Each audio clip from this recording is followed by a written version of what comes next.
کیا ہوا ہے تو اس کو کوئی غلط کام کرتے وقت نہ حیا آئے گی، چاہے اس کا باطن جیسا بھی ہے، لیکن اگر اس کا ظاہر پراپری محمدی لباس میں ایک عورت ہے، ایک آدمی ہے، تو اس کو برا کام کرتے ہوئے نا ہمیشہ شرم آئے گی، وہ گلٹ فیل کرے گا کہ مجھے کام نہیں کرنا چاہیے، تو اس کا آٹومیٹکلی باطن چینج ہو جائے گا۔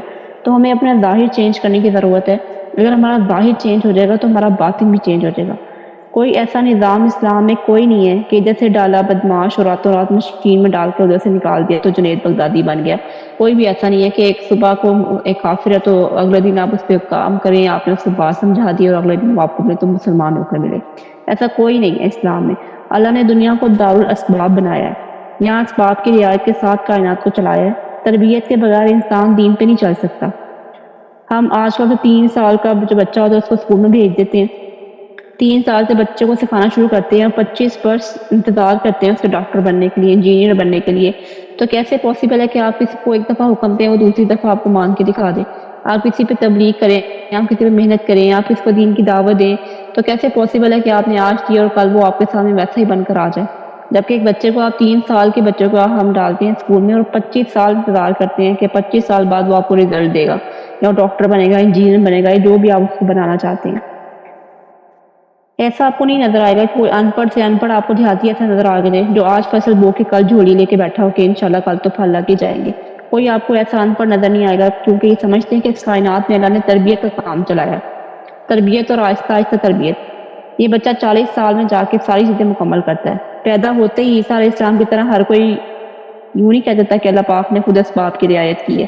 تو ہمیں بھی اس کا سبق دیا گیا کہ اگر مجھ سے اور میرے رسول صلی اللہ علیہ وسلم سے تعلق جوڑنا ہے تو یہ نافذ کرنے کے لیے محنت کرنے کی چیز ہے۔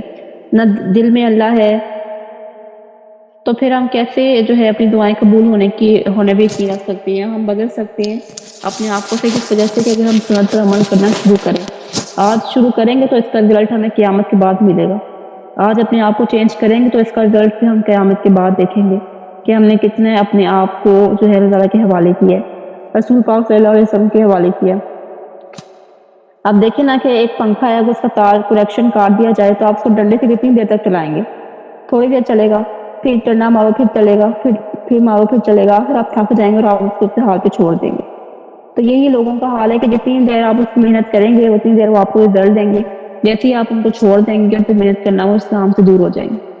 جب تک ان کا کنیکشن اللہ تعالیٰ سے مضبوط نہیں ہوگا نا، جب تک ان کا کنیکشن اللہ تعالیٰ کی طرف سے نہیں ہوگا، یہ طریقہ محنت کرنے کا، کسی کو گائیڈ کرنے کا، کسی کو اسلام کی طرف لانے کا طریقہ بتایا جا رہا ہے کہ جب آپ نے کسی کو اسلام کی طرف لانا ہے تو اس کو آہستہ آہستہ آہستہ آہستہ اس پہ کریں گے ورک، تو ہی وہ آپ کو رزلٹ دے گا۔ ایک دم اگر آپ کہیں کہ بھائی آج سے تمہیں کہا ہے جھوٹ نہیں بولنا تو کل کو وہ جھوٹ چھوڑ دے، ایسا نہیں ہوتا۔ قرآن پاک بھی اترا ہے، 23 سال لگے اس کو اترنے میں، تو 23 سال تربیت ہوتی رہی ہے، ایک ایک آیت کو کتنا ٹائم لگا ہوگا اس کو سمجھنے میں، پھر اس پہ عمل کرنے میں۔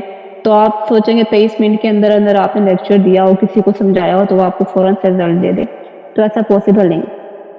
تو یہی بات ہے کہ ہمیں ضرورت ہے حضور پاک صلی اللہ علیہ وسلم کو پہچاننے کی۔ جیسے ہم کو پہچانیں گے تو ہمیں کوئی کچھ بھی نہ کہے تو ہماری محبت ان کو جاننے سے ہمارے اندر پروان چڑھے گی۔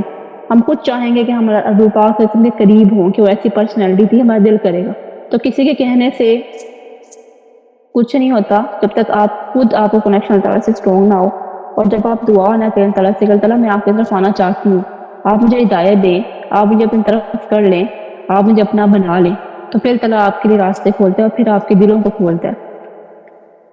اور اللہ تعالیٰ کی تو تعریف ایسی ہے کہ سمندر سیاہی بھی بن جائے نا تو اللہ تعالیٰ کی تعریف لکھی جائے کبھی ختم نہ ہو۔ زمین میں درخت ہیں قلم بن جائیں، اللہ کی تعریف لکھی جائے کبھی ختم نہ ہو۔ سمندر ختم ہو جائیں، قلم ٹوٹ جائیں تو اللہ کی تعریف کبھی بھی ختم نہیں ہو سکتی۔ تو آپ نے عرش پر عرض کیا، آپ نے ابراہیم علیہ السلام کو خلیل بنایا۔ یہ حضور پاک صلی اللہ علیہ وسلم ہے جو اللہ تعالیٰ سے کلام کر رہے ہیں جب معراج پر گئے تھے، اور کہہ رہے ہیں کہ آپ نے ابراہیم علیہ السلام کو خلیل بنایا اور موسیٰ علیہ السلام کو کلیم بنایا، داؤد علیہ السلام کے لیے پہاڑوں کو مسخر کر دیا، سلیمان علیہ السلام کے لیے ہوائیں تابع کی، عیسیٰ علیہ السلام کے ہاتھ مردہ زندہ کیے، تو میرے لیے کیا ہے؟ تو اللہ تعالیٰ نے فرمایا حبیب تم کو ایسی چیز دی ہے جو کسی کو نہیں دی۔ حضور پاک صلی اللہ علیہ وسلم نے فرمایا وہ کیا؟ اللہ تعالیٰ نے فرمایا اے حبیب میرا ذکر مکمل ہی نہیں ہو سکتا تیرے ذکر کے بغیر۔ یہ سب بات عرش پر ہو رہی ہے اور کس کے سامنے ہو رہی ہے؟ اللہ تعالیٰ بالکل ان کے سامنے ہے، فیس ٹو فیس حضور پاک صلی اللہ علیہ وسلم کی اللہ تعالیٰ سے بات ہو رہی ہے، اور پھر کہہ رہے ہیں کہ سنو موسیٰ علیہ السلام پر آپ کو ایک سائنس کی بات بتا چلوں. ایک خلاق اتنی بڑی ہے کہ ایک جہاز چلا جائے جس کی رفتار 1,86,000 میل ہو فی سیکنڈ، وہ 1 ارب سال اڑتا رہے تو آسمان کے نیچے خلا کو نہیں ناپ سکتا، تو اوپر کتنا ہوگا. پھر عرش کے اوپر 70,000 پردے ہیں، وہاں سے ایک ادنا تجلی نور کی پڑی تو موسیٰ علیہ السلام کو 40 دن تک ہوش نہیں آیا، بے ہوش تھے. اور پھر فرمایا میرے حبیب میرے قریب آؤ. آپ قریب ہوئے، پھر اللہ تعالیٰ نے فرمایا اے حبیب اور قریب آؤ.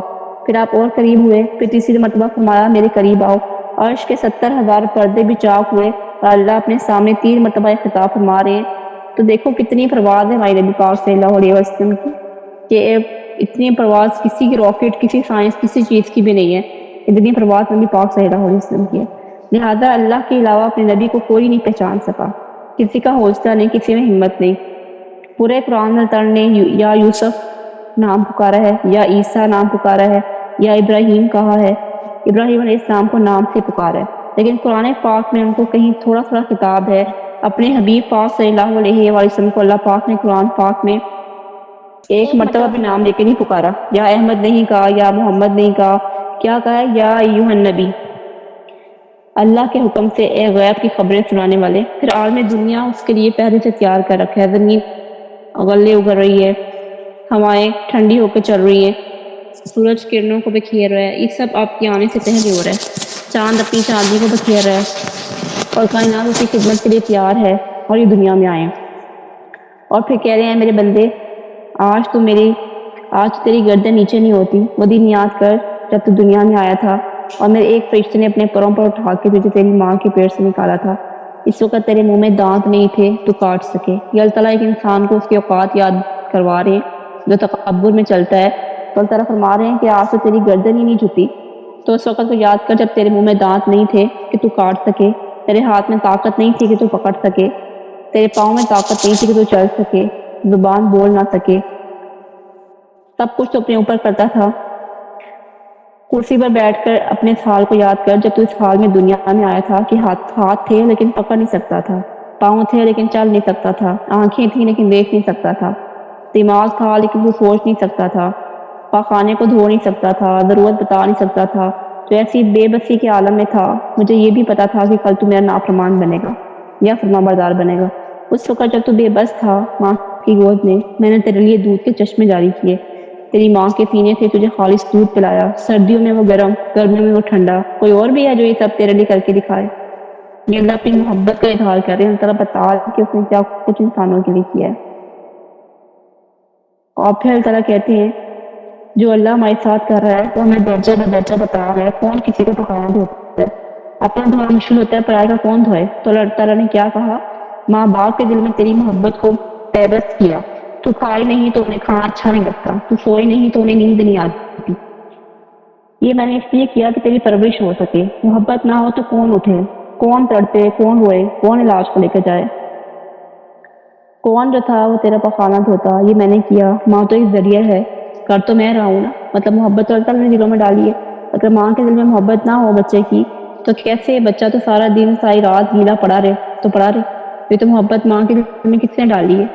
اللہ تعالیٰ نے ڈالی. اللہ تعالیٰ اس محبت کا احساس کروا رہے ہیں کہ میرا ایک نظام چلا اور تیرا بھی ایک نظام چلا، کہ تجھ میں جوانی کی لہریں دوڑی اور دنیا میں نے تیرے لیے کھول دی.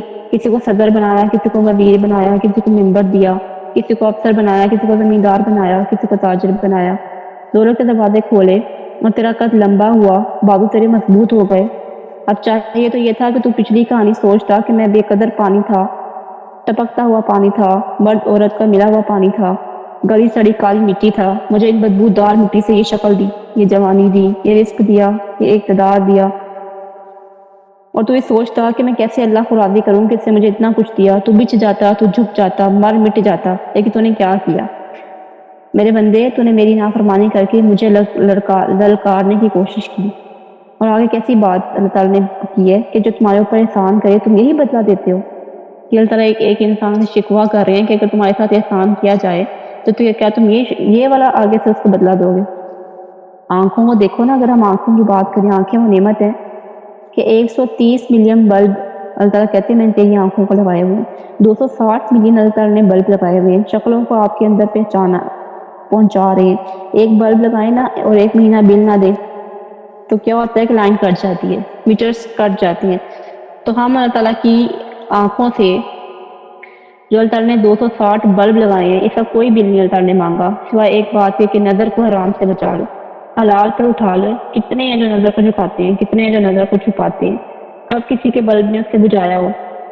ایک حدیث ہے کہ تجھے جو آنکھیں دی ہیں ان پر جو پردہ لگایا ہے یہ مٹی سے بھی تجھے بچاتا ہے، غبار سے بھی تجھے بچاتا ہے. یہ اس لیے لگایا کہ تو اضافی کام کرے. اصل کام کیا ہے؟ اسے دیکھنا تیرے لیے حلال کیا ہے، تو اس کو دیکھے. اپنی بیوی کو دیکھ، بہن کو دیکھ، ماں کو دیکھ، خالہ کو دیکھ، پھوپھی کو دیکھ، جو بھی رشتے اللہ نے حلال رکھے ہیں، جو بھی محرم رشتے ہیں ان کو دیکھو. جہاں کہا ہے وہاں روکا ہے کہ جہاں وہ شکل نظر آئے جس سے دل باغی بن سکتا ہے، جو تیرے قدموں کو ڈگمگا دے، تجھے بہکا دے، تجھے گمراہ کر دے، پھر کہا کہ اس پردے کو بند کر لو. یہ اللہ نے ہم سے بل مانگا ہے. کتنے بل دیتے ہیں؟ تو کرنا کیا تھا کہ ہم جھکتے. ہم نے کیا کیا؟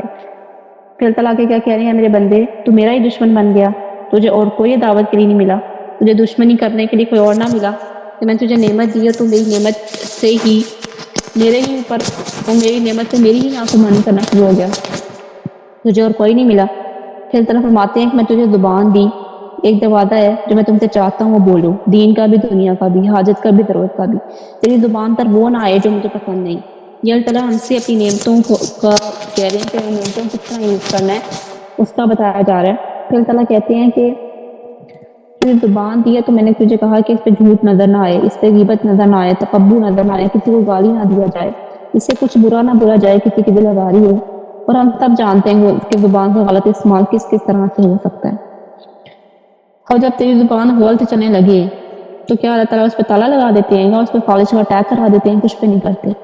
پھر اللہ کہتے ہیں کہ اگر آپ آنکھوں سے حرام دیکھنا بند کر لیں، کانوں کو گانے سے بچا لیں، بند کر لیں، گانے نہ سنیں، زبان کو غلط بولنے سے بند کر لیں، اللہ کی قسم اللہ آپ کے دل کو عرش سے بھی زیادہ نورانی بنا دیں گے. آپ نے آنکھ اٹھانے کی لذت کو تو چکھا ہے نا، آنکھ جھکانے کی لذت کو چکھے. ہم نے نافرمانیوں کی لذت کو، گناہوں کی لذت کو چکھ لیا. اب ہمیں چاہیے کہ ہم دین کی لذت کو بھی چکھیں، اللہ تعالیٰ کے فرما بردار بن کر بھی اس لذت کو چکھیں. اور یقیناً بڑی خوبصورت لذت ہے. تو اللہ تعالیٰ کہتے ہیں کہ ان کانوں سے جو گانے بجانے کی لذت کو تو سنا ہے نا، تو کبھی اپنے رونے کی آواز کی لذت کو بھی سنو. آدھی رات ہو، سب سو چکے ہوں، ستارے مانند پڑ چکے ہوں، چاند بھی تھک چکا ہو اور آپ کا مسلح آنسوؤں سے آباد ہو، آپ کو ہچکیاں لگ رہی ہوں، اللہ کا عرش ہل جاتا ہے آدھی رات کے رونے پر. کائنات کے کسی نغمے میں وہ لذت نہیں ہے جو رات کو اللہ کے سامنے رونے میں لذت ہے. اس سے کان حرام سے بچیں گے، اللہ اسے یہ لذت دے گا. جس کی آنکھ حرام سے بچے گی، اللہ اسے حلاوت دے گا.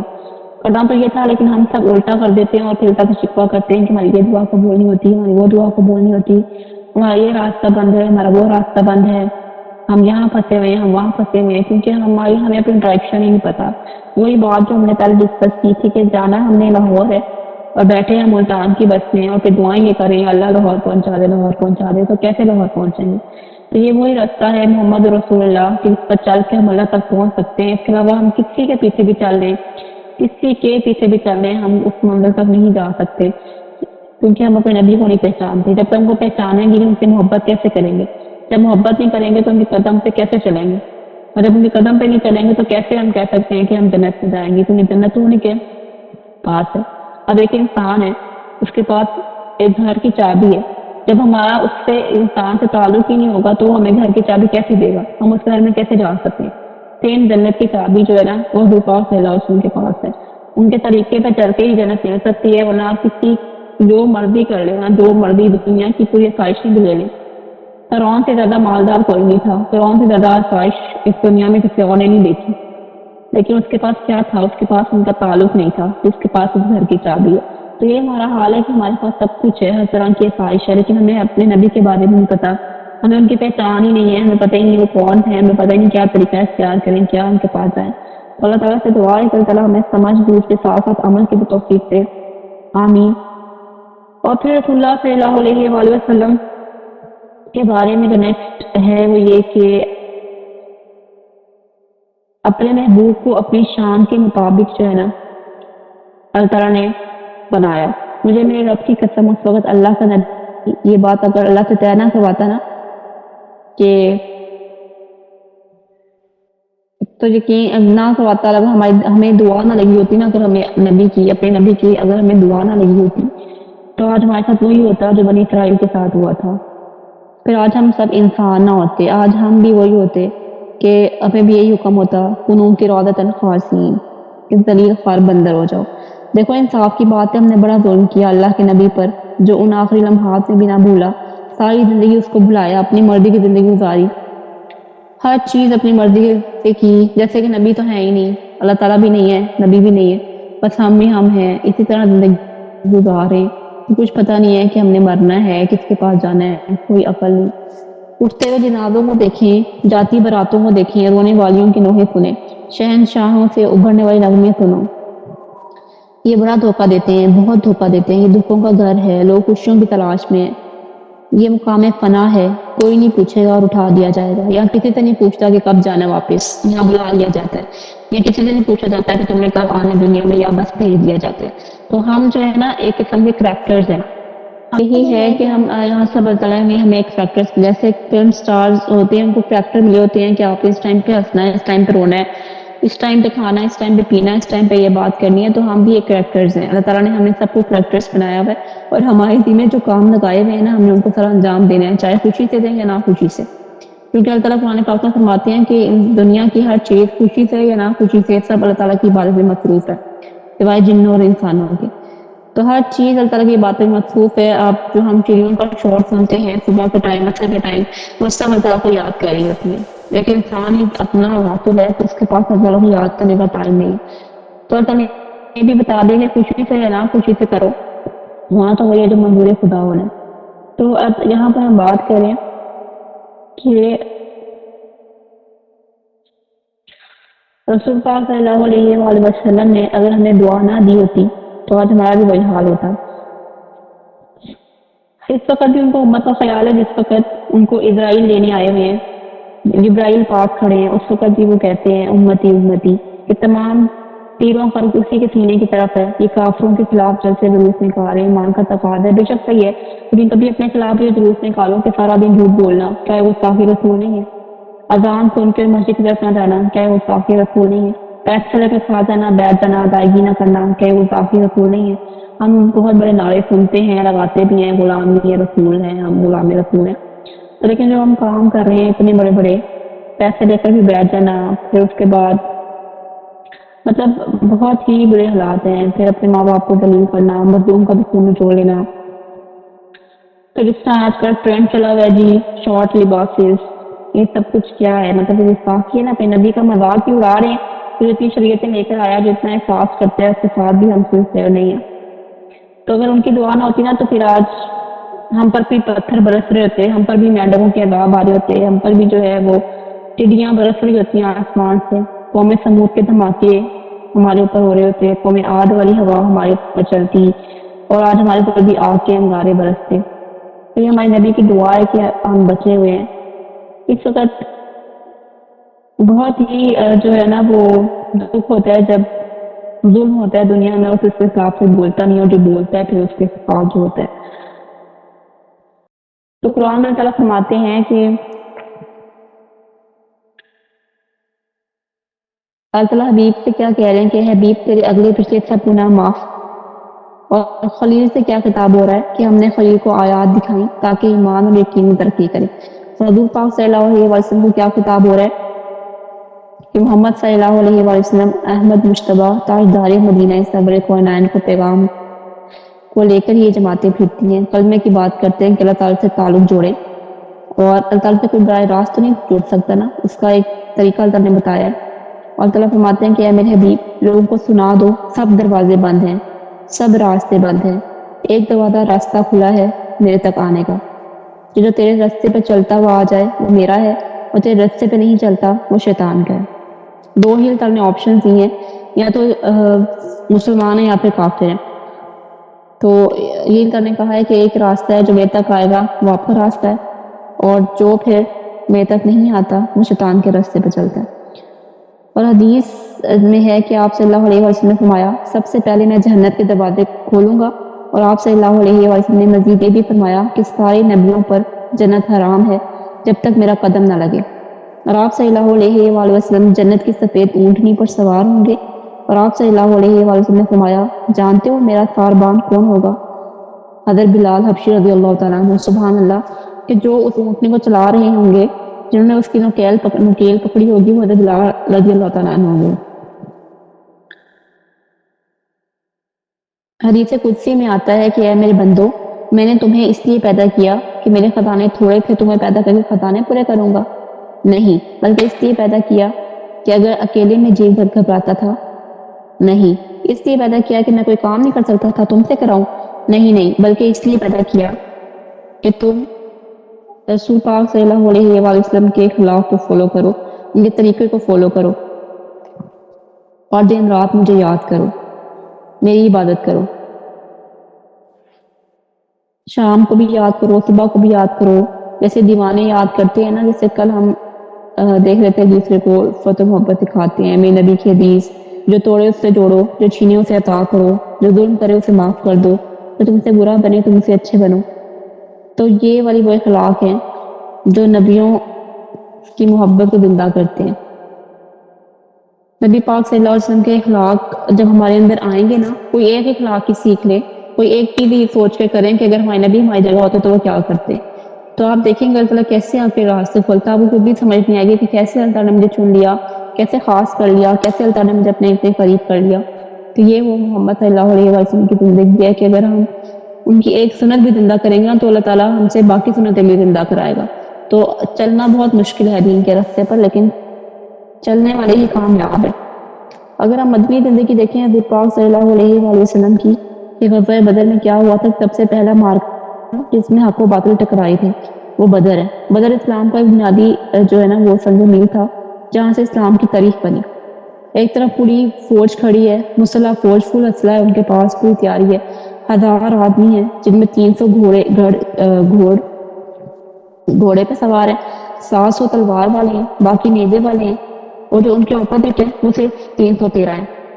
یہ 313 بغیر تیاری کے نکلے ہوئے ہیں، کوئی تیاری نہیں ہے، ذہنی طور پہ بھی تیار نہیں ہے، نہ تیار، انہیں پتہ نہیں تھا کہ جنگ ہونی ہے، اور ایک دم جنگ شروع ہو جاتی ہے۔ اس غزوے میں کچھ اوپر 300 سے کچھ اوپر تھے جن میں سے مہاجرین تھے اور باقی انصار تھے، اور پھر انصار میں سے 41 قبیلے اوس کے تھے، باقی خزرج کے تھے۔ اس لشکر میں غزے کا نہ کوئی خاص اہتمام تھا، نہ کوئی تیاری تھی، چنانچہ پورے لشکر میں صرف 2 گھوڑے تھے اور 70 اونٹ تھے، جن میں سے ہر اونٹ پر 2 یا 3 آدمی باری باری سوار ہوتے تھے، کیونکہ ان کی تو کوئی جنگ کی پلاننگ نہیں تھی، کوئی تیاری نہیں تھی، مینٹلی پریپیئر بھی نہیں تھے۔ ایک اونٹ حضور پاک صلی اللہ علیہ وآلہ وسلم کا تھا، حضرت علی اور حضرت مرثد بن ابی مرثد غنوی کے حصے میں آیا تھا، تینوں حضرت اپنی باری باری پر سوار ہوتے تھے اونٹ پر۔ مدینہ کا انتظام اور نماز کی امامت پہل جو ہے نا وہ ابن ام مکتوم کو سونپی گئی تھی، لیکن جب نبی مقام روحا تک پہنچے تو آپ صلی اللہ علیہ وآلہ وسلم نے حضرت ابو لبابہ بن عبد المنذر کو مدینہ کا منتظم بنا کر واپس بھیج دیا۔ لشکر کی تنظیم اس طرح کی گئی کہ ایک جیش مہاجرین کا بنایا گیا اور ایک انصار کا۔ مہاجرین کا علم حضرت علی بن ابی طالب کو دیا گیا، علم دیا گیا، جھنڈا، اور انصار کا جو علم تھا وہ سعد بن معاذ کو، اور جنرل جو ہے وہ کمان کا پرچم جس کا رنگ سفید تھا۔ یہ تھا ٹوٹل، اور پورے لشکر میں یہی 2 بزرگ تھے شہ سوار، بس یہ ٹوٹل سارے لشکر میں 8 تلواریں تھیں، 100 تلوار اور 8 تلوار۔ کیا مقابلہ ہے کہ ایک طرف 100 تلوار ہے اور ایک طرف صرف 8 تلواریں، ایک طرف جو ہیں وہ گھوڑے ہیں 300 اور ایک طرف صرف 3 گھوڑے ہیں، تو ان کا کیا مقابلہ تھا۔ پھر اللہ نے اسی طرح فرشتوں سے مدد کی تھی ان کی غزوہ بدر میں، اور 300 گھڑ سوار تھے اور 2 گھڑ سوار، مطلب ایک لشکر میں 300 گھوڑوں پر سوار ہیں آدمی، اور ایک لشکر میں صرف 3 جو ہے وہ 2 گھوڑے بس، اور 60 اونٹنیاں۔ یہ کل سامان جنگ بدر کی لڑائی کا کل سامان جنگ ہے، اور 1000 مسلح ہے زمان کے سارے ہتھیاروں کے ساتھ، اور اللہ تعالیٰ کے نبی صلی اللہ علیہ وسلم سجدے میں پڑے ہوئے ہیں۔ ان کو تو نے مار دیا تو پھر تیرا نام لینے والا کوئی نہیں رہے گا۔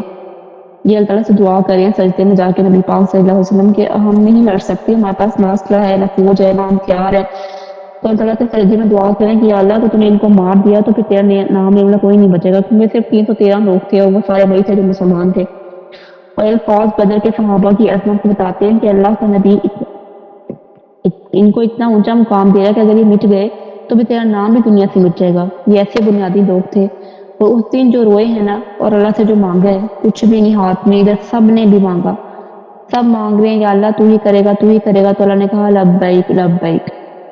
پھر اللہ تعالیٰ نے جو ہے فرماتے ہیں کہ میرے 1000 فرشتے آ رہے ہیں، کافر 1000، فرشتے بھی 1000۔